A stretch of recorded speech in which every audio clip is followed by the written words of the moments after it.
오늘 우리에게 주시는 하나님의 말씀은 마가복음 1장 1절 말씀입니다.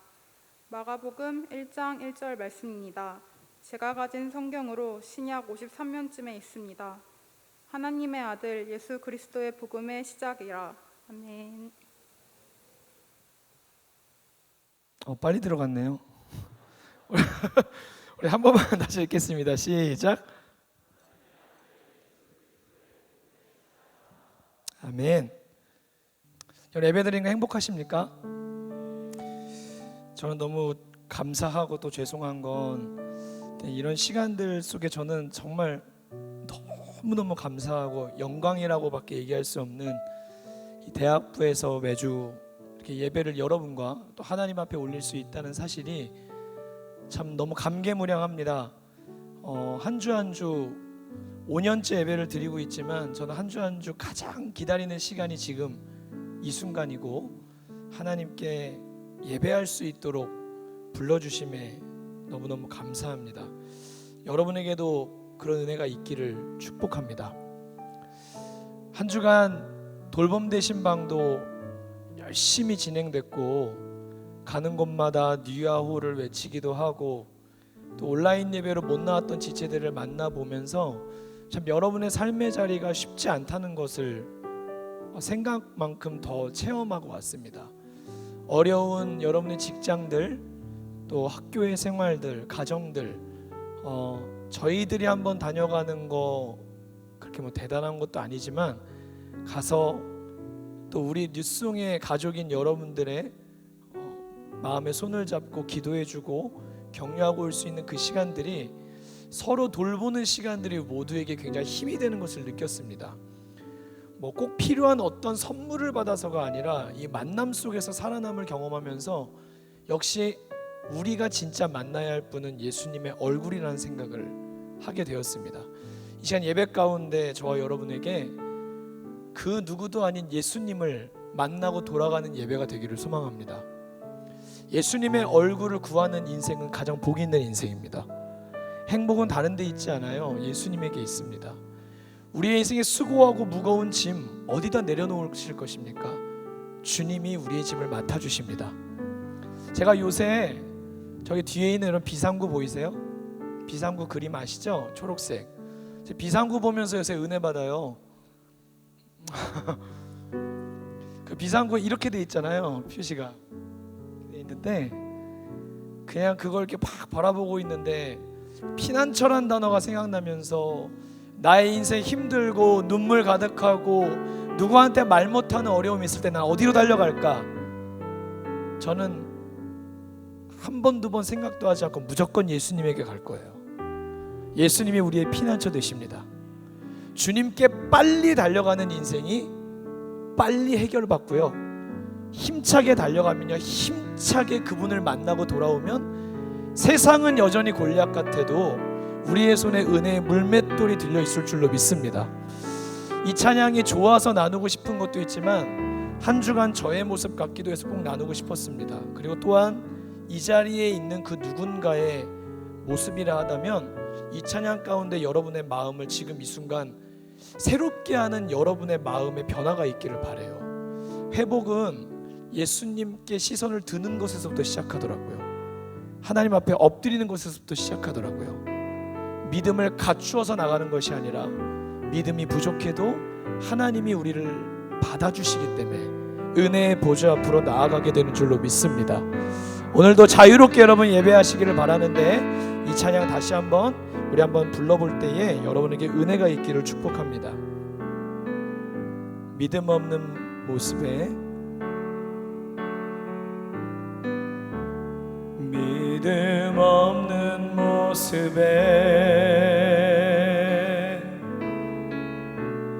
여전히 흔들려도 이 마음 그저 주 앞에 조용히 내어드리네. 다시 한번. 믿음 없는 모습에, 여러분 스스로 판단하지 마십시오. 여전히 흔들려도 이 마음 그저 주 앞에 조용히 내어드리네. 있는 모습 그대로, 있는 모습 그대로 이미 품으셨습니다. 내 모습 낱낱이 알고도 그분의 사랑은 변하지 않습니다. 두려움 넘어 사랑은 선명해지네. 순간을 걷는 내게 영원한 기쁨을, 고요한 맘의 평안 채우시네. 포근한 다독임과 위로의 손길로 난 오늘을 사랑해. 순간을 걷는 내게, 순간을 걷는 내게 영원한 기쁨을, 고요한 맘의 평안 채우시네. 포근한 다독임과 위로의 손길로 난 오늘을 사랑해. 더 높은 소리로 믿음 없는 모습에 여전히 흔들려도 이 마음 그저 주 앞에 조용히 내어드립니다. 조용히 내어드리. 다시 한번요. 믿음 없는 모습에, 믿음 없는 모습에 난 여전히 흔들려도 우리 주님 괜찮다 말씀하심을 믿습니다. 그저 주 앞에 조용히 내어드리네. 있는 모습 그대로 우리를 품으신 예수님, 있는 모습 그대로 이미 품으신 주님, 흐릿한 두려움을 넘어진 우리에게 다가와 변함없는 그 선명한 사랑으로 우리를 일으키시는 예배가 되기를 원합니다. 사랑은 선명해지네.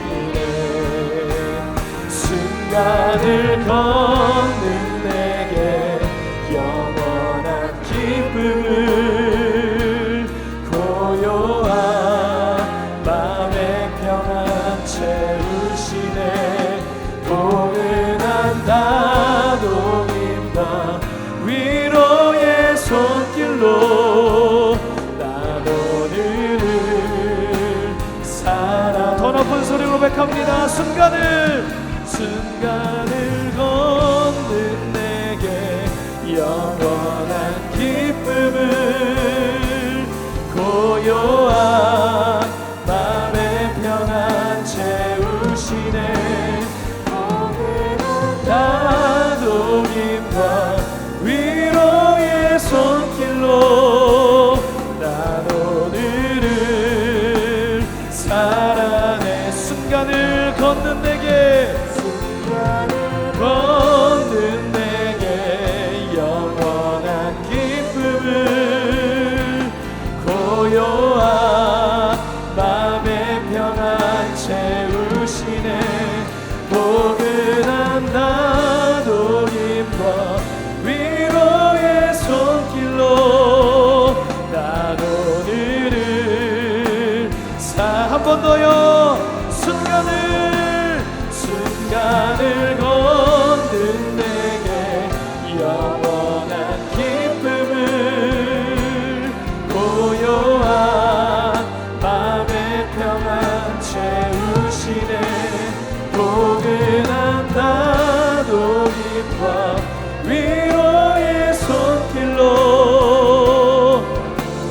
번 더 기도하기 원합니다. 여러분, 내 모습 이대로 주님이 사랑하십니다. 이 예배 가운데 기대해야 될 것은 오직 하나님의 은혜밖에 없는 줄로 믿습니다. 예수님만을 하실 수 있습니다. 내 삶에 안 되었던 것들을 내게 능력 주시는 자 안에서 우리 주님은 하십니다. 이 시간 주님 나에게 은혜를 베풀어 주시옵소서. 나에게 은혜를 베풀어 주시옵소서. 주여 한번 부르짖고 기도하겠습니다. 주여 사랑합니다.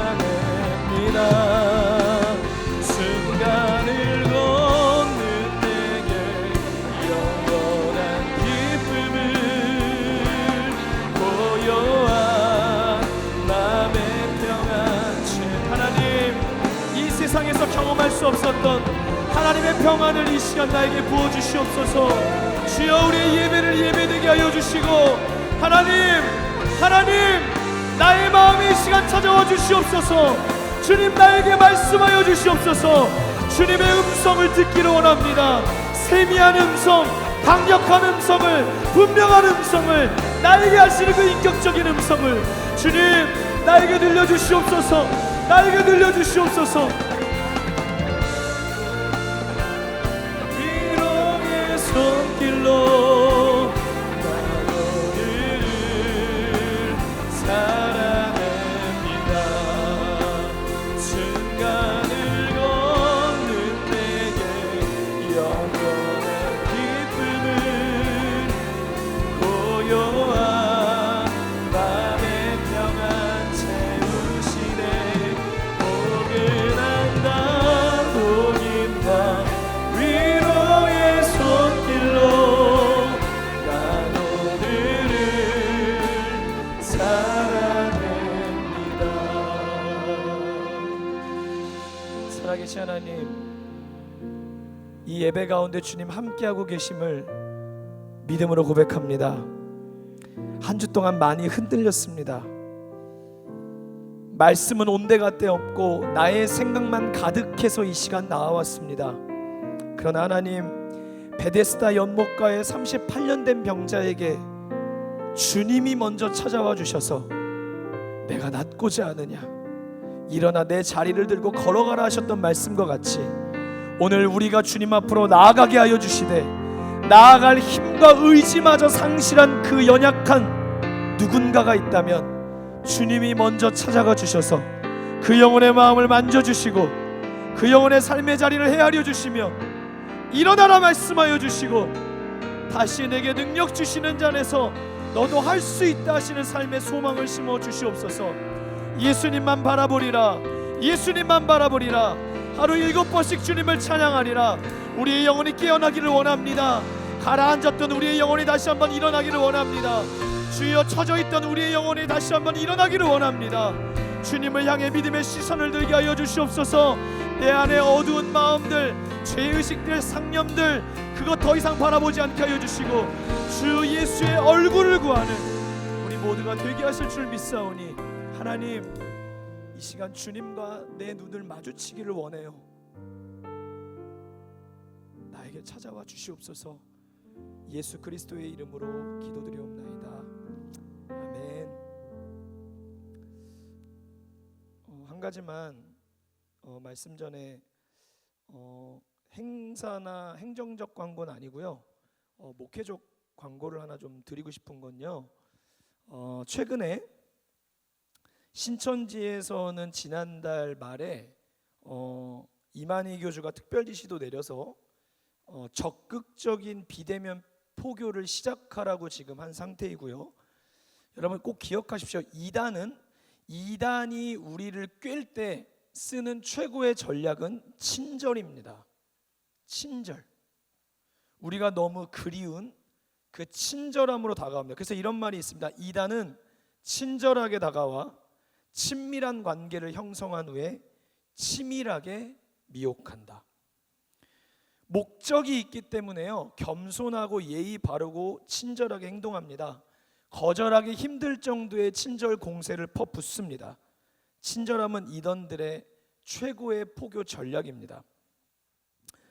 지금 비대면 상황이긴 하지만 사전 내 수집된 정보를 바탕으로 또 온라인상에 수많은 이던의 비대면 포교 전략들이 지금 되게 다채로워지고 있습니다. 여러분 너무 인터넷이나 SNS 너무 무분별하게 기독교 영상인 줄 알고 접하지 마시고요. 조회수만 보시고 그냥 다가가지 마시고 흥미로운 콘텐츠라고 너무 빠져들지 않으시기를 바랍니다. 그래서 점점 더 이런 현상 가운데 조금씩 여러분 미혹된다는 거는요, 영적인 사건이라는 거예요. 우리가 나는 그런데 안 빠져, 나는 못 속여 생각하지 마시고요. 그런 영적인 공격이 왔을 때 내 힘으로 목이 띄겨낼 수 있다는 겸손함을 가지시고 여러분이 조심하시는 태도로 대하시는 게 더욱 좋습니다. 더 나아가서 여러분 이단뿐만이 아닙니다. 이 얘기를 좀 잘 들어주세요. 이단뿐만이 아니라 로마서 15장 20절에 여러분 이런 말씀이 있어요. 내가 그리스도의 이름을 부르는 곳엔, 사도 바울의 얘기입니다, 복음을 전하지 않기로 힘썼다. 이는 남의 터 위에 건축하지 아니하려 함이라. 사도 바울의 말씀입니다. 즉 여러분 이단들 신천지의 가장 위험성은 뭡니까? 기존에 다니고 있던 신자들을 미혹해서 신천지로 옮겨가는 데 있습니다. 여러분 이단이 아니면 일반 교회들은 그럼 이런 전략을 쓰면 건강한 것입니까? 전혀 건강하지 않습니다. 여러분 작은 교회라는 것에 여러분 무조건 점수를 주시면 안 됩니다. 개척교회 목사님이 무조건 건강하다고 착각하시면 안 됩니다. 이게 되게 위험한 생각입니다. 하도 언론에서 대형교회에 대한 이야기를 많이 하다 보면 대형교회는 드러난 일들이 많기 때문에 그런 어떤 위에 수면 위에 올라올 때 많지만 작은 교회라고 여러분 무조건 건강하고 하나님이 기뻐하시는 거 아닙니다. 그리고 하나님 말씀에 의지해서 여러분 만약에 명성교회를 다니는 제가 누군가를 전도하다가 온누리교회 성도를 만났다고 해보세요. 그 교회는 사람이 많으니까 만약에 뭐 교세가 더 크다고 너 우리 교회 와라고 얘기하는 목사라면 제가 건강하지 않은 목사입니다. 남의 터 위에 뿌리를 내리고 신앙생활하는 성도에게 친절함과 여러 사명감과 우리 교회는 너 같은 일꾼이 필요해라는 감언이설로 속여서 환대해주고 이렇게 오는 것이, 맞아 명성교회는 사람이 많으니까 여러분 숫자에 대한 인식을 잘못하시면 안 돼요. 하나님은 700명, 800명, 1000명 단위로 보시는 게 아니고 한 사람을 보세요. 아멘. 하나님 지금 이 예배 시간에도 여러분 한 사람 나를 보고 계시는 거예요. 신앙을 인격적인 코드로 바라보셔야 돼요. 하나님이 그 교회를 섬길 사람들을 붙여주심을 믿어야죠. 목회자는 내 교회가 작은 교회고 어렵다고 다른 교인들 길거리에 나가 전도하고 안 믿는 사람을 데려오는 것도 아니고 다른 교회 성도들을 데려오는 그런 목회자가 여러분 주위에 있다면 여러분 그 목회자, 저는 관계도 없지만 건강하지 않은 목회자입니다. 나이에 상관없고 목회 경력에 상관없습니다. 능력 여부에 상관없습니다. 그런 목회자, 그런 교회는 영적 건강성을 여러분 의심해 봐야 합니다. 주변에 지금 우리가 그냥 비대면 상황이 진행되니까 이단이나 여러 건강하지 못한 목회자들이 접근하고 있는 움직임도 있습니다. 여러분이 잘 분별하시고 리더들이나 비리더 다 여러분이 여러분의 믿음을, 은혜를 받는 것도 중요하지만 신앙은 지키는 것까지 가야 됩니다. 여러분의 신앙을 지키시기를 바랍니다. 교회와 예수 그리스도께 접붙임되는 사건은 굉장히 무거운 일이고 인생에서 비일비재하게 일어나서는 안 되는 일입니다. 여러분이 하나님 앞에 깊이 뿌리 내리시는 은혜가 있기를 축복합니다. 우리 옆 사람과 한번 의지를 다지며 인사할 거예요. 믿음을 지키자. 네, 말씀 제목을 좀 띄워주십시오. 오늘 제목 같이 한번 외쳐주시겠습니까? 이것이 나의 간증이요. 저는 5월이 돼서 지난주 우리 드렸던 나를 살리는 찬양 예배도 마찬가지였지만 제가 우리 공동체 가운데 기도회에도 이미 언급을 드렸습니다. 하나님께 계속 기도하고 있는 제목은 우리 공동체 안에, 그리고 이 공동체인 여러분 한 분 한 분 위에 하나님의 이야기가 가득한 인생이 되시기를 기도합니다. 축복합니다. 하나님의 이야기, 이 간증이 가득해야 합니다. 유퀴즈 프로를 보니까 재밌는 직업군을 가지신 분이 좀 나왔습니다. 저희 마이크 조금 울리는데 조금만 잡아주세요. 인형병원장, 직업이 인형병원장이에요. 이분 뭐 하시는 분이냐면 집에 우리 있는 인형들 이렇게 시간이 지나면 해지고 또 낡고 혹은 뭐 강아지들이 물어갖고 뭐 뜯기기도 하고 이러잖아요. 그 인형들을 가지고 가면 거기서 진찰이라고 표현해요. 눈을 다시 바꿔야 되면 안과. 그래서 이렇게 뭐 눈을 수술을 하고 이제 거기서 내장이 뭐냐면 솜이에요. 솜. 인형의 내장은 솜입니다. 이거 되게 어려운 수술이에요. 이 안에 있는 자재부터 완전히 바꾸는. 이 병원장 분이 이제 막 인형들 이렇게 복원해주고 수리해주는 역할을 하는데 제일 많이 가져오는 연령대가 20대 후반이라고 얘기합니다. 20대 후반. 인형을 가져오는 여자분들.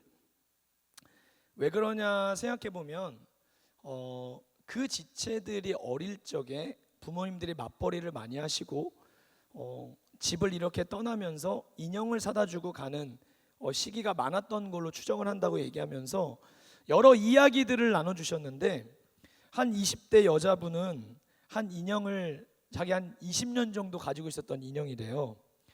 근데 이 인형은 낡고 해지면 버리는 그런 물건들 중에 하나가 아니라 20년 동안 내 방에서 나와 동고동락했기 때문에 정말 내 감정이 들어가 있고 함께 이 인형과 웃고 울고 그랬다는 이야기를 하면서 그 햄토리 인형이었거든요.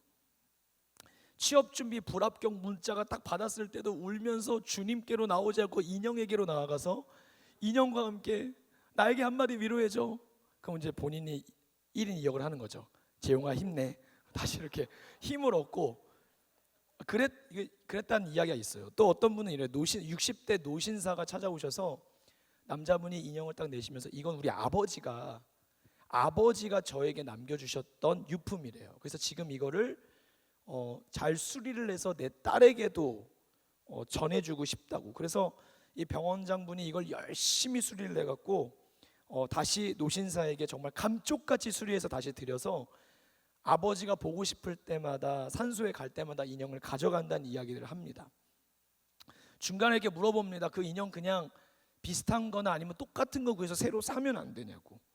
그랬더니 딸에게 어릴 적 큰딸이 처음 태어났을 때 선물해 줬던 그 인형 그냥 새로 사면 얼마 하지도 않지만 우리 아이들의 역사이고 우리 가정의 삶이 딸의 삶이 묻어있기 때문에 돈으로 환산할 수 없다고 이야기합니다.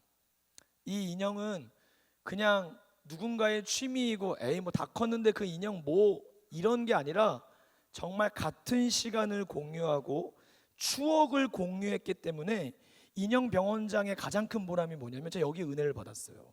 누군가의 추억을 인형은 그냥 그 인형을 뭐 이렇게 봉제하고 이렇게 해서 되살리는 것 정도가 아니라 누군가의 인생에 고이 담겨 있는 추억을 되살려주는 직업이라고 생각하며 일한다 그러더라고요.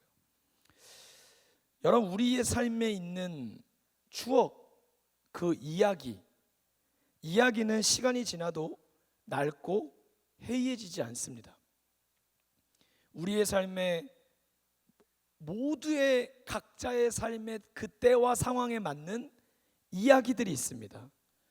저희 집도 우리 영준이가 꼭 자기 전에 하는 마지막 행동은 엄마 책 읽어줘에서 보고 싶은 책들을 그림책들을 잔뜩 가지고 가면 침대 맡에 앉아서 이제 아내가 읽어주는 책들을 막 보면서 막 까르르 웃고 이야기 속으로 빠져가는 그 모습 가끔 보잖아요.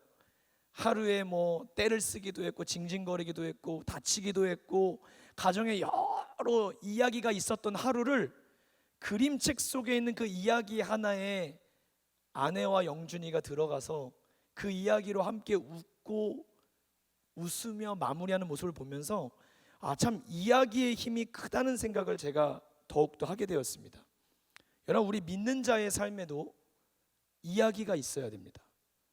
그러나 그 이야기는 그냥 나의 이야기에서 끝나는 것이 아니라 예수 그리스도의 이야기가 되어야 합니다.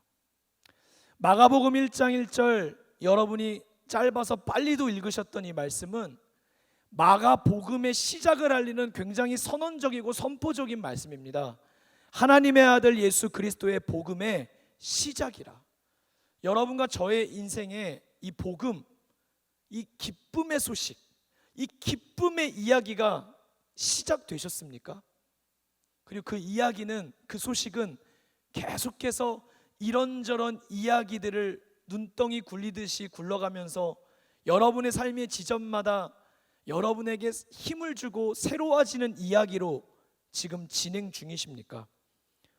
성경을 이번 주에 이 마가복음 1장 1절을 보면서 뒤에 있는 복음서들을 쭉 봤는데, 여러분, 예수님을 만나기 전까지 인생이 멈춰 있었고 그들의 삶이 멈춰 있었고 그들이 가지고 있는 삶의 이야기는, 여러분, 사마리아 여인을 예로 들어봅시다. 사마리아 여인, 우리 찬양 때문에도 더 잘 알지만 사마리아 여인의 삶의 이야기는 뭡니까? 그녀의 인생의 공허함과 외로움을 채우기 위해 그녀의 솔루션은 남편을 바꾸는 거였어요. 한 번 해보고 두 번 해보고 세 번 해봐도 그 여인이 가질 수밖에 없는 인식의 한계는 지금 내가 함께 살고 있는 이 남편하고 맞지 않다라고 여겼어요.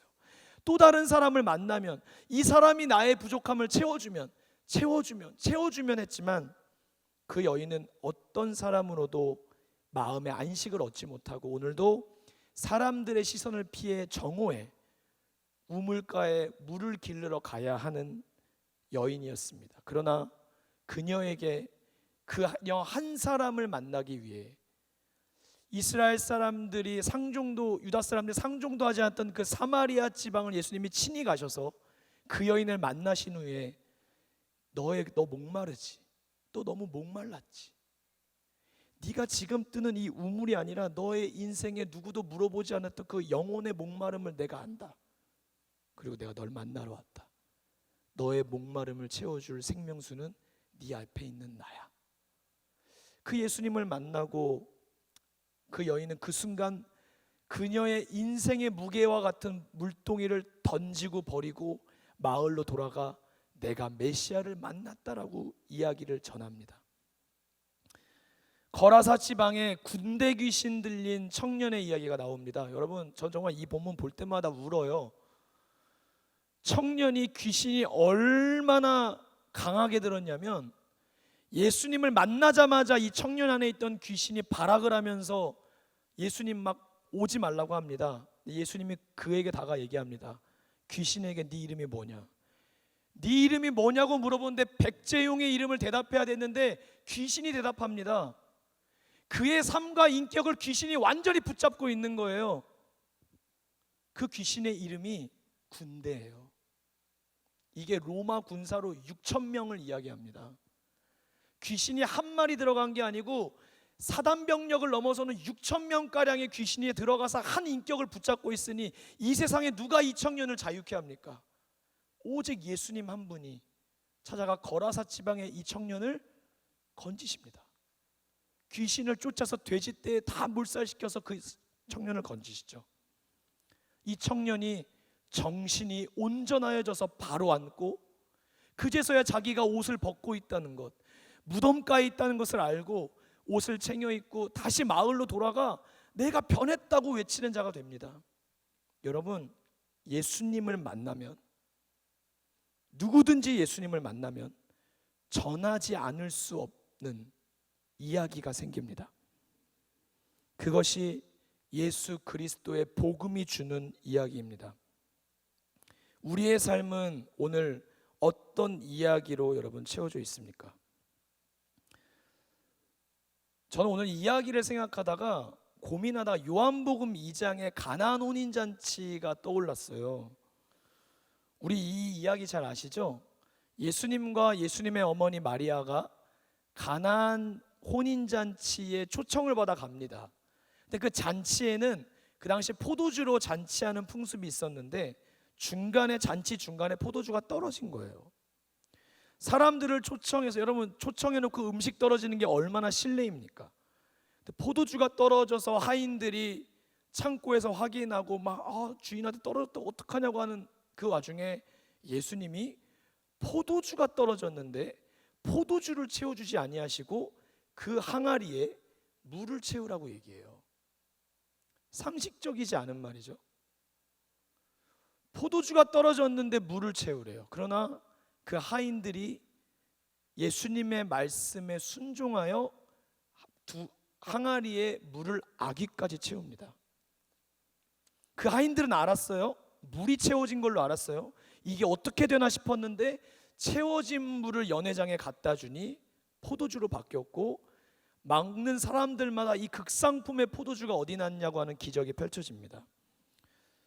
이 본문을 가지고 순종에 대한 이야기를 하지만 저는 이런 생각을 해봤습니다. 물을 채우라 하셨던 이 항아리, 하인들이 순종했던 이 예수님의 말씀들, 여러분 우리의 인생에 물이 없는 게 문제입니까? 여러분 물이 없나요? 우리 물 잘 마십니다. 포도주가 없는 게 문제일까요? 포도주 안 드시죠? 포도주 없는 거 우리에게 문제 아닙니다. 근데 포도주 잔치에 포도주가 떨어진 건 문제가 됐어요. 그렇다면 우리 인생에 무엇이 부족할 때, 떨어졌을 때 우리 인생에 진짜 문제가 되는 것입니까? 돈인가요? 사람입니까? 건강입니까? 명예입니까? 전 창세기 1장을 근거로 얘기하면 우리의 인생에 절대로 떨어져서는 안 되는 것은 하나님의 복이라고 믿습니다. 하나님이 남자와 여자를 창조하시고 제일 먼저 하셨던 행위가 그 인간됨을 위해 그들에게 복을 주셨습니다. 생존과 먹고 사는 것에 전전긍긍하며 사는 인생이 아니라 하나님의 복으로 사는 것이 우리의 인생의 창조적 디자인이라는 것을 여러분 기억하셔야 돼요. 저와 여러분에게 복이 있기를 축복합니다. 그러나 여러분 그냥 이 복이 교회에 오면 그냥 복 받아라 복 받아라 아멘 아멘 뭐 큰 소리 해야 받는 그런 게 아니고, 여러분 우리는 교회에 나와도 그냥 취업되면 뭐 돈을 많이 벌면 이런 걸 우리는 복으로 생각해요. 그런 복의 내용이 있어야 간증을 할 수 있다고 생각해요. 그렇지 않습니다. 가장 큰 복은 예수 그리스도를 믿는 복인 줄로 믿습니다. 그 복을 지금 이 순간 저와 여러분이 누리고 있다는 걸 기억하시길 바랍니다. 기복주의란 말 많이 쓰죠. 복만 바라는 인생. 여러분 기복주의의 진짜 문제는요, 복이 아닌 것들을 복으로 여기고 살아가는 거예요. 즉 예수님이 계셔야 되는 자리를 다 다른 것들을 복으로 여기고 살아가는 거예요. 취업하는 거 좋은 소식입니다. 건강한 거 너무 감사한 복입니다. 그러나 여러분 건강 자체가 복은 아닙니다. 그 복을 주시는 예수님이 복입니다. 여러분의 인생의 길을 열어주셨다면 그 주님이 여러분의 인생의 복이에요. 길이 막히지 않아도 오늘 여러분의 인생의 주인이신 예수님과 동행하고 계시다면 여러분은 이미 복 있는 자입니다. 길이 열리고 닫히는 건 현상적인 문제예요. 하나님 앞에 은혜를 주시고 때를 따라 훈련을 받고 나아가면 하나님 분명히 길은 주실 것입니다. 하나님은 우리에게 오늘이라고 하는 항아리를 주셨다고 저는 생각해요. 여러분의 인생에 질문 드리고 싶습니다. 여러분의 오늘은 무엇으로 채워져 가고 있습니까? 여러분의 인생은 무엇으로 채워져 가고 있습니까? 오늘을 영어로 프레젠트라고 하고, 이게 또 다른 의미로 참 재밌죠. 선물이라는 의미가 있습니다. 하나님이 우리에게 오늘을 선물로 주셨습니다. 이 오늘을 무엇으로 우린 채워야 합니까? 예수께서 이 가나안 혼인잔치를 해서 기적을 베푸신 이후에 요한복음 2장은 이렇게 정리합니다. 예수께서 이 첫 표적을 갈릴리 가나에서 행하여, 표적이란 말은 기적만 있는 것이 아니라 예수님의 메시지까지 있었다는 것입니다. 여러분 가나안 혼인잔치는 성경에서 예수님의 기적을 떠올리면 첫 번째 표적을 일으켰던 장소이자 이야기의 배경이 되는 자리입니다. 가나안 혼인잔치 물어보면 그 예수님이란 분이 물을 포도주로 바꾸셨던 그곳 이야기가 있게 되었습니다. 이게 예수님의 첫 표적이었습니다. 오늘이라고 하는 우리의 삶, 선물로 주어진 우리의 삶에 하나님이 함께 하실 때, 하나님과 동행할 때에 우리의 삶에도 이야기가 있을 줄로 분명히 믿습니다. 여러분, 이야기를 사모하십시오. 이야기를 사모하십시오.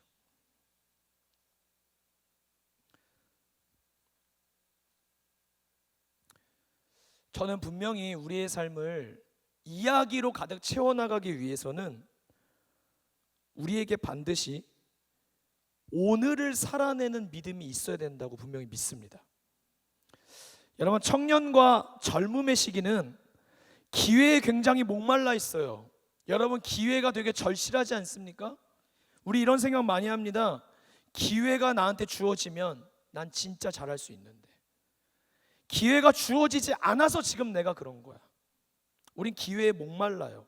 그런데 또 한편 기회에 굉장히 절실하면서도 동시에 어떤 모습이 있냐면, 우리는 오늘이라는 기회를 생각보다 소중히 여기지 않습니다. 실수하고 오늘을 낭비하고 오늘을 잃어버린 후에 우리는 쉽게 이렇게 얘기합니다. 다음부터 잘하겠습니다. 내일부터 잘하면 되지 뭐. 정신 차리고 다시 해보자. 좋은 마음입니다. 긍정적인 의지입니다. 근데 우리가 간과해서는 안 되는 것이 분명히 있습니다. 기회는 하나님께서 주시는 것입니다. 하나님께서 기회를 주세요. 여러분, 내일은 하나님의 용어이지 피조물들이 사용할 수 있는 언어는 오늘뿐입니다. 우리에게 주어진 기회를 잘 살아내는 게 먼저이지, 내게 주신 기회를 잃어버리고 기회가 마치 내 것이냐, 내가 다시 만들 수 있느냐, 내가 정신 차린다고 해도 기회가 안 올 수 있는 것이죠. 우리는 이 코로나 시기에, 더군다나 청년의 시기에 내일의 신앙으로 살기보다는 오늘의 신앙으로 살아야 되는 줄로 믿습니다. 사랑하는 여러분, 여러분의 인생에 지름길을 때로는 발견할 때가 있을 것입니다. 그럴 때 아싸, 길이 열렸다 하시고 당장 달려가지 마시고 두 번, 세 번 점검하셔야 됩니다. 과연 이 지름길이 나로부터 오늘이라고 하는 과정을 빼앗아 가진 않을까? 여러분의 인생에 가고 싶은 길이 우회함을 발견하게 될 때 여러분은 아이씨 짜증 불평 내면서 낙심하지 않아야 됩니다. 오늘 우회하게 된 이 과정을 통해 하나님께서 내게 허락하시고 배우게 하시는 어떤 과정이 있지 않을까? 하나님은 우리의 인생을 바른 길로 인도하십니다. 그러나 마귀는 정도를 버리고 수단 방법을 가리지 않을 뿐만 아니라 희망찬 미래를 유혹해서라도 미래만 바라보게 합니다. 그럼으로써 우리로 하여금 오늘에 충실하지 못하게, 오늘의 기회를 살아내지 못하게, 오늘을 빼앗긴 채로 살아가게 만듭니다. 하나님은 지금 이 순간을 살아내라고 말씀하십니다. 지금 너에게 이미 주신 이 기회를 살아내라고 말씀하십니다. 때로는 오늘을 살아야지 마음을 갖더라도 오늘 실패할 수 있고, 오늘 아주 힘든 날을 보낼 수 있죠. 오늘 낙심되는 상황을 만날 수 있죠. 베드로도 그랬지 않습니까? 어부로서 탁월했던 그가 그날 밤만은 모두 다 허탕을 치는 거예요. 그물을 내리는 족정 어떻게 물고기가 잡히지 않고. 그러나 그는 그에게 주신 하루를 충실히 살았습니다. 결과가 좋지 않았지만 그날의 그의 수고가 다하여도 잡히지 않았던 그 낙심의 자리에 주님이 찾아와 주셔서 그에게 새로운 사명을 부여하시죠. 내가 너를 사람을 낚는 어부가 되게 하리라. 저는 그런 의미에서 하나님은 우리에게, 전 참 이 단어가 좋은 것 같아요. 합당한 은혜를 주십니다. 바로 오늘 하루만큼은 살아낼 수 있을 만한 합당한 은혜를 반드시 주십니다. 여러분, 이걸 믿으셔야 합니다. 하나님의 은혜는 반드시 오늘을 버티고, 오늘을 견디고, 오늘을 넘어설 수 있는 합당한 은혜를 주세요. 광야의 생활을, 이스라엘 백성들의 광야 생활, 여러분, 그들은 광야의 생활이 끝나고 신명기에서 무용담을 그냥 이야기하지 않았습니다. 우리 힘들었고 발이 부러뜨지 않았고 우리가 얼마나 놀라운 기적을 경험했는지 그런 이야기가 아니에요. 그들은 그 속에서 하나님이 하신 일들을 기억해내고 이야기로 가지고 광야를 지났습니다. 40년을 멀리 보고 광야를 지내온 것이 절대로 아니에요, 여러분. 40년을 완주해야 돼? 이 생각이었으면 아마 전부가 광야에 쓰러졌을 거예요. 다만 오늘 만나와 메추라기를 먹으면서 오늘 돌보시는 오늘의 나의 하나님을 바라보고 오늘을 살았을 뿐이에요. 전 축복합니다. 한 주 동안 우리 넘어질 때 많으시죠? 저도 그렇습니다. 저도 믿음 없는 모습으로 오늘 예배에 나왔습니다. 또 넘어지고 흔들립니다. 그러나 한 주가 우리에게 길게 느껴지십니까? 3일도 깁니까? 그러나 오늘 하루 말씀에 의지하고 오늘 하루 믿음으로 반응하고 오늘 하루 하나님 앞에 엎드리면서 오늘은 주와 동행하게 하실 줄로 믿습니다. 오늘의 은혜를 주님이 분명히 주시기 때문입니다. 여러분, 행복이 나중에 있다고 생각하고 오늘을 잃어버린 채 살지 마십시오. 오늘을 주신 여러분의 하나님을 바라보십시오.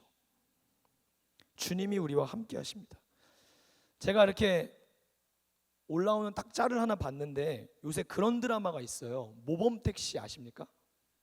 벌써 말씀 땐 고개도 끄덕이지 않다가 모범택시 얘기하면 고개를 끄덕이시는 분이 계시네요. 모범택시 제가 이렇게 짤을 봤는데 되게 재밌는 장면이 있어서 한 번 봤는데 대사가 거의 다 외워져 버렸어요.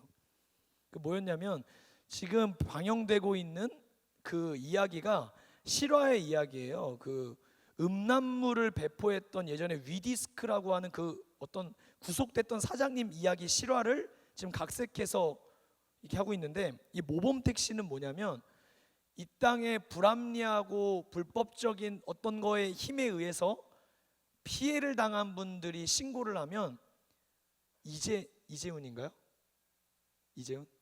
이재훈이 복수해 주는 거예요. 그래서 모범 택시예요. 이게 사적인 복수 대행 업체 같은 거예요. 근데 이제 회사에서 너무 폭력을 당한 일이 있어서 이제 잠입을 했어요. 그랬더니 거기 회장이요. 이게 전동 킥보드라 그러나요? 그걸 타고 딱 회사에 등장하면 여러분 같이 이렇게 회사원들이 다 모여 있어요. 회장님이 등장할 때 10, 9, 8, 7 막 이렇게 해요. 그러면 다 이러고 이거 타면서 손도 안 잡고 막 이러고 등장해요. 완전 그냥 뭐 예수님 걸어오시는 것이 막 와요. 그럼 막 회사원들이 막 와 환호해요. 그다음에 딱 조용하네. 그러니까 우리 벌써 작년 매출 넘었어 그래요. 와 또 막 그래요. 그러다가 딱 얘기합니다. 이 중에 오늘 옷 새로 사와서 출근한 사람이 있냐고. 또 딱 형제가 들어요. 잠깐 일로 와보라고. 너 이 옷 얼마 샀어? 인터넷에 35,000원 줬습니다. 갑자기 그 옷을 잡아서 확 찢어버리는 거예요. 그래서 그 형제래 회사원이 상반신이 이렇게 다 벗겨졌어요. 그러니까 너 지금 기분이 어때? 당황하잖아요. 갑자기 자 그러더니 지갑에서 그냥 수표를 이만큼 그냥 딱 주면서 너 내일 이 돈의 가격에 맞춘 옷을 입고 출근해. 그러니까 다시 너 기분이 어때? 좋습니다. 그럼 다들 와 또 막 이래요. 그러다 이제 회장이 딱 마이크를 잡고 그럽니다. 자 우리 얘기 한번 해보자. 그러더니 행복이 성적순이 아니라고 누가 그래? 행복이 돈으로 살 수 없다고 누가 그래? 우리의 인생이 이제까지 불행했던 이유가 뭐야? 돈이야 돈.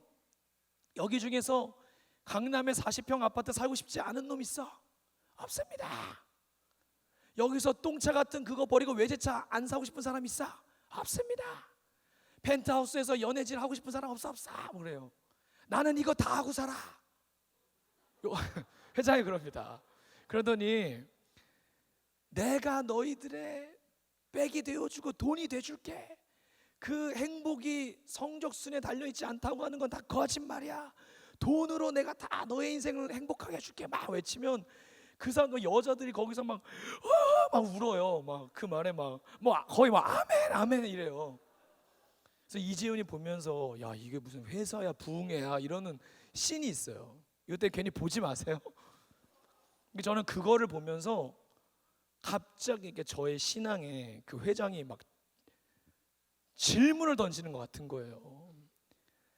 정말 행복이 우리의 인생을 불행하게 했던 것이 돈이고, 우리도 그냥 신앙은 있고 교회는 다니지만 이런 질문 앞에, 그런 현장 앞에, 그런 우리의 삶의 자리 앞에 우리는 혹시 아무 대답도 하지 못하고 힘없이 그런 힘들 앞에 아무 얘기 못하는 우리는 아닐까?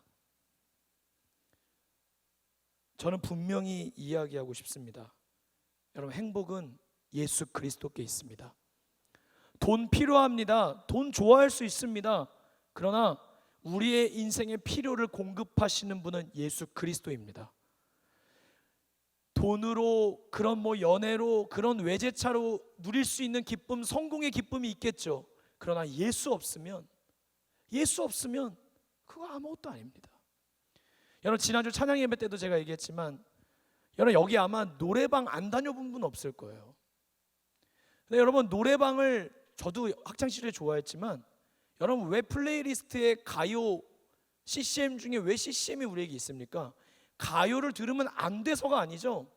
더 이상 가요를 흥얼거리고 즐기는 그 기쁨이 가짜 기쁨이라는 것을 알았기 때문이에요. 아니, 어쩌면 예수님 앞에 찬양하고 교회 와서 찬양 부르는 이 기쁨하고는 비교할 수 없는 것을 알았기 때문에 우리가 더 이상 예수님이 주시지 않은 기쁨에 기웃거리고 그 신기루를 쫓아 우리의 인생을 허비하지 않게 된 것 아닙니까?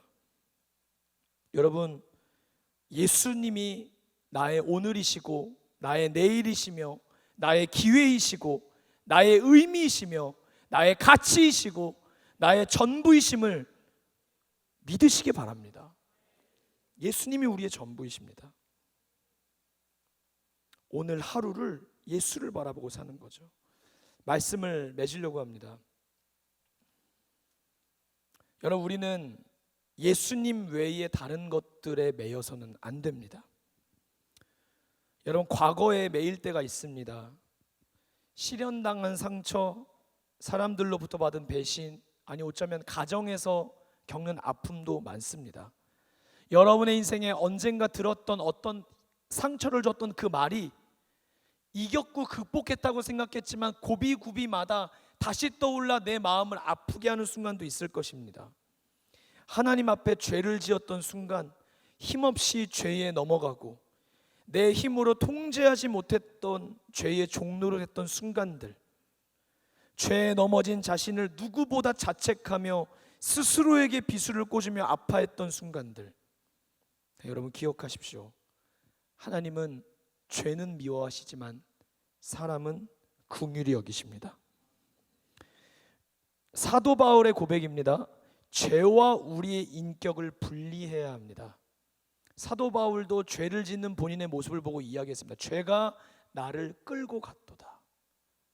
하나님은 죄는 미워하시되 죄를 지어 아파하고 죄 짓고 싶지 않고 말씀대로 살고 싶어하는 여러분의 숨어있는 그 마음을 아십니다.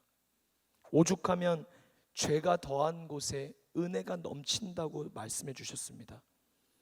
여러분, 우리는 잊지 마십시오. 예수 그리스도 안에 있습니다. 누구든지 그리스도 안에 있으면 새로운 피조물입니다. 이전 것은 지나갔으니 보라, 새 것이 되었도다. 과거가 깨끗하고 상처 전혀 없고 죄 없는 의인이 되어야만 주님을 볼 수 있는 것이 아닙니다. 오히려 역설적이게도 숨기고 싶은 과거가 있고 오늘도 아픈 상처가 나를 쿡쿡쿡 쑤시는 아픔 가운데 있고 죄가 많아서 교회에 못 올 것 같은 그런 나에게 예수님 말씀하십니다. 내가 너에게 가장 필요하다. 내가 너에게 가장 필요하다. 사랑하는 여러분, 오늘을 살아내기 위해 하나님의 이야기가 가득한 인생을 살기 위해서 자기 묵상을 끝내십시오. 자기를 바라보는 일을 잘라버리시고 끊어내시고 단절하십시오. 내 안을 바라볼수록 죄인의 마음에는 어두움뿐이고 죄인의 마음에는 절망만 있습니다. 그래서 예수님은 히브리서에 이렇게 말씀하십니다. 믿음의 주여 온전하게 하시는 예수를 바라보라. 믿음의 주여 온전하게 하시는 예수를 바라보라. 3장 1절도 띄워주실래요? 그러므로 함께 하늘의 부르심을 얻은 거룩한 형제들아, 우리가 믿는 도리에 사도이시며 대제사장이신 예수를 깊이 생각하라. 예수님을 바라봐야 합니다. 예수님께 연결되어야 됩니다. 예수님께 나아가야 됩니다. 예수님이 오시는 문을 열어야 합니다. 예수님이 오실 때 받아들여야 합니다. 예수님 앞에 엎드려야 합니다. 예수님이 우리에게 찾아오십니다. 반주 좀 하세요. 여러분, 이런 이야기를 우리가 할 때가 있어요. 이해할 수 없지만 하나님이 내게 은혜를 주셨어요. 이해할 수 없지만 하나님이 나에게 평안을 주셨어요. 여러분, 그렇습니다. 이해할 수 없는 상황에도 주님은 선하십니다. 이해할 수 없는 순간에도 주님은 당신을 사랑하십니다. 이해할 수 없는 그 순간에도 주님은 언제나 크십니다. 빌립보서 4장 6절 7절에 이런 말씀이 있어요. 모든 지각에 뛰어난 하나님의 평강이, 이 말이 뭐냐면요, 우리의 언더스탠딩을 초월한다는 거예요. 우리는 이해가 되어야 은혜 받을 것 같습니까? 이해가 되어야 평화가 임할 것 같습니까? 이해가 되어야 승리가 될 것 같습니까? 아닙니다. 하나님의 은혜는 우리의 이해를 초월해요. 하나님은 크시기 때문이에요. 다 설명할 수 없어도 수용하고 받아들이면 우리의 인생에 이런 고백이 남습니다. 저는 이 고백을 제 인생에 드리고 싶어요. 하나님, 저의 삶은 은혜로밖에는 설명할 수 없는 삶이 되게 하여 주시옵소서. 여러분의 삶도 은혜로밖에는 설명할 수 없는 삶이 되게 하여 주시옵소서. 여러분, 오늘을 산다는 것, 하나님의 이야기가 있다는 것, 은혜로 사는 삶입니다. 우리 날마다 넘어지고 실족하기 쉽지만 사실 여러분, 염려와 걱정, 두려움 이런 거 아직 오지 않는 것들이에요. 실체가 아니라고요. 근데 우리가요, 아직 오지 않는 두려움을 묵상하고 바라보다가 원래 흐릿한 그것을 선명하게 만들어요. 진짜처럼 만들어요. 그리고 그걸 오늘 싸매요. 힘들어하며 오늘을 잃어버려요. 그러나 하나님은 오늘 우리에게 선명한 사랑으로 찾아와 주셔서 그 모든 두려움과 염려와 걱정들을 흐리게 만들어 버리시고 다시 우리를 주의 사랑 안에 거하게 하시는 줄로 믿습니다. 이번 주 돌봄 대신방을 하면서 저의 모교를, 대학교를 갈 수 있는 기회가 있어서 학교를 방문했습니다. 같이 간 신방대원에게 학교를 다녔던 이야기를 가는 곳마다 해줬습니다. 여기 도서관에서 내가 밥을 먹었고, 여기서 내가 힘들게 학교를 다녔고, 이런 이야기를 했습니다. 공부한 이야기는 없었습니다. 근데 조금 그런 운을 뗀 이후에 제가 계속 어떤 이야기를 하고 있는지 시간이 지나 깨달았어요. 자취하면서, 학교에서 힘들게 통학하면서 제가 부족하지만 자취방을 얻을 때 저의 첫 번째 목적은 자취방의 옵션이 아니었어요. 새벽 예배 제일 가까이 갈 수 있는 곳. 그래서 그날 밤 딱 자고 일어나서 새벽 예배를 딱 가는데 바로 근처에다 얻었는데 그 교회를 갔는데 그 교회가 조금 이상한 거예요. 제가 예배를 드리고 나왔어요. 근데 여기 계속 못 다니겠는 거예요. 다시 정처 없이 그 깜깜한 새벽에 막 제발 교회 네온 사인 좀 보여라, 십자가 좀 보여라 가다가 굴다리를 지나고 기찻길을 지나 어디를 갔는데 딱 고개를 들었는데 십자가가 보이는 거예요. 그 교회를 들어갔더니 100년 된 전통의 아주 건강한 교회였어요. 거기서 정말 힘들었지만 새벽마다 새벽을 깨우고 기도하며 또 그냥 내 적성에 맞나 이런 마음으로 선택했던 학교가 하나님이 나중에 저에게 사명을 위해 주신 학교라는 것을 깨닫고는 동토 올 때쯤면 학교를 바라보는 곳에 올라가서 우리 캠퍼스의 복음화를 위해 기도했었던 이런저런 이야기를 하는데요, 제 안에 잊어버리고 흐릿했던 이야기가 다시 한번 분명해지면서 저에게 힘을 주더라고요. 그 이야기가 저에게 힘을 주더라고요. 지나온 삶을 보며 깨달았습니다. 저의 성장의 과정에 하나님의 이야기가 있더라고요. 이야기는 우리의 힘입니다. 이야기가 이것이 나의 간증이요라고 얘기하는 인생은 세상이 쉽게 무너뜨릴 수 없습니다. 여러분의 인생에 이것이 나의 간증이라고 고백할 수 있는 수많은 이야기들이 생겨나기를 원합니다. 오늘 아까 우리 동주가 특순에도 그런 고백을 하더라고요.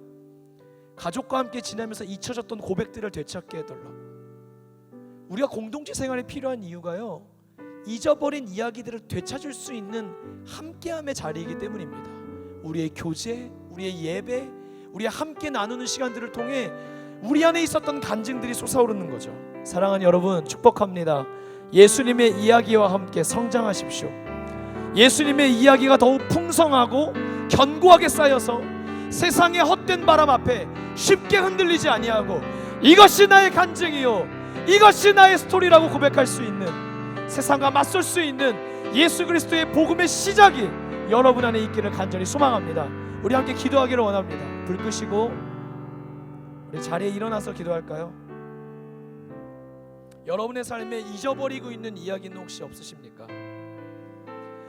내 삶도 이야기를 꺼내다 보면은 하나님이 하셨어요, 하나님이 내게 다가오셨어요, 하나님이 하셨다는 이야기들이 많은데 어느 순간 나의 시선이 세상을 바라보고 나를 바라보다가 하나님이 나를 사랑하지 않는 것 같고, 우리 하나님 그렇게 큰 것 같진 않고, 하나님 나에게 관심은 갖고 있지 않는 것 같은, 어느새 믿음도 흐릿해지고 있는 건 아닙니까? 두려움과 염려가 여러분에게 선명하게 다가오고 있진 않습니까? 우리 이 시간 주님 앞에 그렇게 기도했으면 좋겠어요. 하나님, 내 인생의 이야기가 다시 회복되게 하여 주시옵소서. 하나님께 올려드렸던 고백이 다시 한번 살아나게 하여 주시옵소서. 또한 나에게 하나님의 간증을, 하나님의 이야기를 허락하여 주시옵소서. 이것이 나의 간증이라고 주님께 고백하는 우리의 삶을 꿈꾸며 이 시간 두 손 높이 들고 주님의 이름 한번 부르짖고 복음을 주시는 주님, 이야기를 주시는 주님을 의지하며 동성으로 기도하겠습니다. 주여,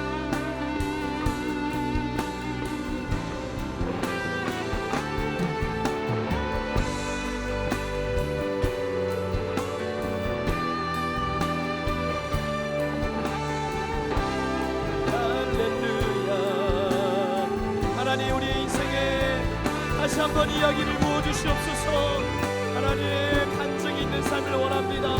주님, 우리에게 다가와 주시고 우리가 주님 앞에 나아가게 하여 주시고, 우리 사랑하는 청년들에게 오늘을 선물로 주시며 오늘을 기회로 주신 하나님 앞에 주여, 우리가 광야의 40년을 하나님 완주하는 것 생각하기보다 오늘의 나를, 오늘의 주님을 바라보면서 주여, 오늘을 살아내게 하여 주시옵소서. 나는 오늘을 살리, 나는 오늘을 살리 믿음으로 주님을 선택하게 하여 주시고, 날마다 주님의 얼굴을 구하게 하여 주시고, 내 삶의 연장이 하나님이 함께 하시는 놀라운 베델의 연장 되게 하여 주시옵소서. 하나님, 우리의 인생에 실패도 있고 낙심도 있고 약함의 자리도 있지만 그것이 나의 간증 되게 하여 주시고 은혜로밖에는 설명할 수 없는 삶이 되게 하여 주셔서 주여, 주여, 믿음의 주여, 온전케 하시는 예수, 믿음의 주여, 온전케 하시는 예수, 예수 바라보기 원합니다. 할렐루야, 할렐루야. 이것이 나의 간증입니다. 주님, 우리 안에 다시 한번 고백되는 솟아오르게 하여 주시옵소서. 주여, 주여, 주여, 주여, 주여. 나의 사랑 주 나라 나 주시네,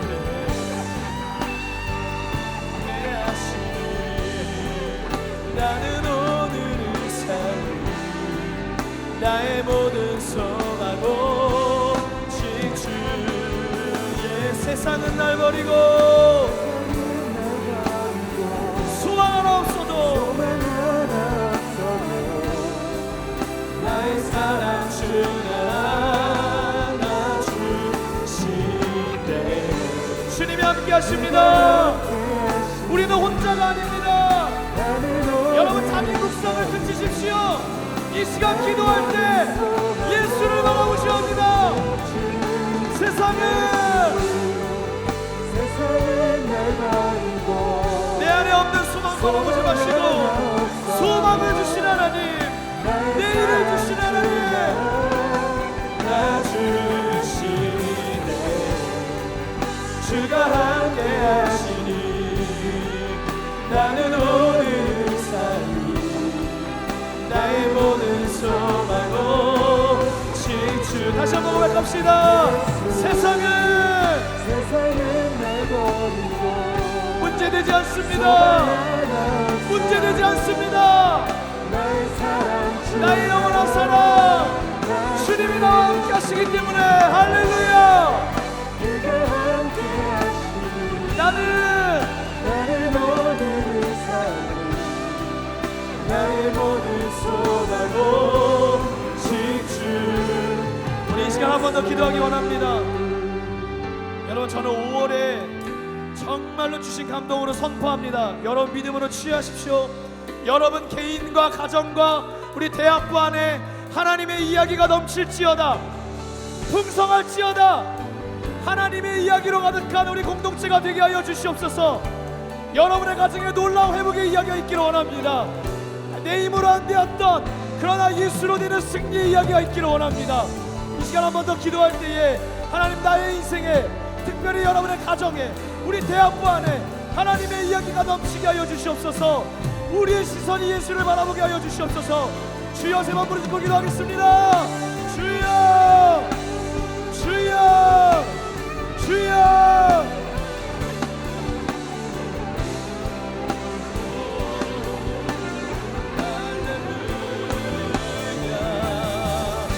주여, 우리의 가정의 눈물을 닦아주시옵소서. 주여, 믿음으로 도전하리라. 주여, 기도하리라. 오늘을 다 살리라. 주여, 다시 한번 인내하게 하여 주옵소서. 오늘을 버틸 수 있는 합당한 은혜를 부어주시옵소서. 주여, 누구에게도 말 못했지만 예수를 만나야 생기는, 예수를 만나면 전하지 않고는 견딜 수 없는 그런 이야기가 우리에게 있기를 원합니다. 주여, 우리 대학부 안에 복음의 이야기를 주시옵소서. 사람을 살리는 이야기를 주시옵소서. 하늘나라를 바라보는 이야기를 주시옵소서. 주여, 우리는 꿈꾸는 것입니다. 복음의 꿈을 꿀 것이요, 주여, 선교의 걸음을 멈추지 아니하리라. 주여, 우리의 기도로 누군가를 살리게 하여 주시고, 주여, 예수 바라보리라. 예수 바라보리라. 하루 7번씩 찬양하리라. 예수 바라보리라. 예배하리라. 할렐루야. 나의 모든 소망고 지주 예수. 한 번 더. 세상은 날 버리고 소망 하나 없어하고 나의 사랑 주가 나 주시네. 주가 함께 하시네. 예, 주님. 나는 오늘 살기 나의 모든 소망고 지주 예수. 여러분 한번 따라 외치겠습니까? 나는 믿음으로 오늘을 살리, 오늘을 살리, 오늘을 살리. 여러분의 삶의 자리에서 고백이 멈추지 않기를 축복합니다. 내게 능력 주시는 자 안에서 내가 모든 것을 할 수 있느니라. 내게 능력 주시는 자에서 내가 모든 것을 할 수 있느니라. 어둠이 아무리 짙어도 우리 창조주 하나님의 빛이 있으라 말씀하시면 빛이 있게 되는 줄로 믿습니다. 빛이 있으라, 빛이 있으라, 빛이 있으라. 주여, 사랑으로 다시 한번 우리를 일으켜 주실 줄로 믿습니다. 하나님 아버지, 오늘 우리의 예배 가운데 함께 하시어 미래에 대한 염려와 걱정과 두려움, 그 마주할 미래 앞에 너무나 작고 준비가 되지 않은 것 같은 내 모습 때문에 삶에서도 자꾸만 위축되고 자존감은 바닥으로 꺼지고 이전의 과거와 상처와 죄의식까지 덮쳐서 예수를 믿으나 동행하지 못하는 우리의 삶에 오늘 이 모든 것들을 끊어내고 다시 한번 예수님을 바라보게 하여 주시옵소서. 사마리아 여인과 같이, 거라사 지방에 귀신 들렸던 청년과 같이 오늘 우리의 인생에 예수님을 만나야 될 이유가 우리에겐 있습니다. 주님, 우리를 만나 주시옵소서. 우리에게 찾아와 주시옵소서. 주님을 만나고는 전하지 않을 수 없는 이야기가 우리에게 있게 하여 주시고, 이것이 우리의 전도가 되게 하여 주시고 선교가 되게 하여 주시옵소서. 하나님, 우리의 삶에 멈춰 있었던 이야기가 다시 한번 움직이게 하시고 은혜로 밖에는 설명할 수 없는 삶이 펼쳐지도록 주여 은혜를 더하여 주시옵소서. 하나님의 복으로 살리라. 하나님이 나의 복이십니다. 나는 은혜로 살 것입니다. 내 안에 이것이 나의 간증임을 고백하는 무수한 고백들이 있게 하여 주시옵소서. 오늘 5월달에 우리 예배와 우리의 삶에 하나님이 많은 이야기를 주실 것을 진심으로 기대합니다. 우리 명성교회에 이 복음의 소리를 듣고 살아난 수많은 성도들의 이야기가 넘치게 하여 주시고, 사랑하는 원로 목사님과 담임 목사님 신원을 강건케 하시고 목회 위에 하나님의 7배나 영역을 더하여 주시옵소서. 하나님, 오늘 예배를 준비한 손길들, 또 대학부 안에 리더로 쓰임받는 형제자매들 한 명 한 명 일일이 기억하여 주시고, 하나님 이들을 통해 하나님께 참으로 영광되는 길이 열리게 하여 주시옵소서. 모든 부서마다 하나님의 이야기가 있게 하여 주옵소서. 가정마다 하나님의 이야기가 있게 하여 주옵소서. 내 심령에 주의 이야기가 넘치게 하여 주옵소서. 기대합니다. 이 간증이 우리의 힘이 될 줄로 믿습니다. 감사드리고 예수님의 이름으로 기도하오며, 이제는 우리 주 예수 그리스도의 은혜와 하나님 아버지의 사랑과 성령의 교통하심이 다시 우리 안에 시작될 하나님의 아들 예수 그리스도의 복음의 이야기를 꿈꾸며 하나님께 기도하며 오늘을 믿음으로 살기를 다짐하고 주와 동행함을 꿈꾸는 모든 하나님의 백성들 위해, 이 교회 위에 이제로부터 영원까지 함께 하시기를 간절히 축원하옵나이다. 아멘.